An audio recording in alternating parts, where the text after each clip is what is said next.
పుంగనూరు పట్టణంలో కేంద్ర బలగాలతో కవాతు నిర్వహించిన అడిషనల్ ఎస్పీ ఆరిఫుల్లా సార్వత్రిక ఎన్నికల్లో ఎలాంటి అవాంఛనీయ సంఘటనలు జరగకుండా ప్రజలు స్వేచ్ఛగా తమ ఓటు హక్కును వినియోగించుకునేలా పటిష్ట బందోబస్తు నిర్వహించామని ఎస్పీ ఆరిఫుల్లా తెలిపారు.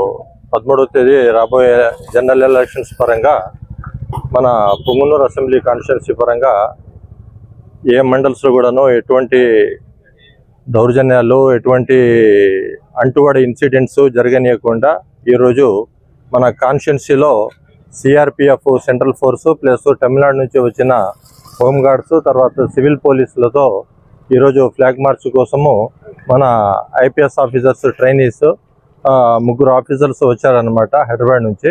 వాళ్ళతో పాటు మేము మా లోకల్ ఆఫీసర్స్ అందరూ కూడాను ఈరోజు పార్టిసిపేట్ కావడం జరిగింది. దీని యొక్క ముఖ్య ఉద్దేశం వచ్చేసి ఎటువంటి ఏ విషయంలో కూడాను ఎటువంటి అంటువాడి ఇన్సిడెంట్ జరగనివ్వకుండా వాళ్లకు ఎటువంటి అవాంతరాలు జరగకుండా ఓటర్స్ అయితేనేమి జనరల్ పబ్లిక్ అయితేనేమి ఎటువంటి ఇన్సిడెంట్స్ ఇష్యూస్ జరగనివ్వకుండా ఈ యొక్క కార్యక్రమం చేపట్టినాము.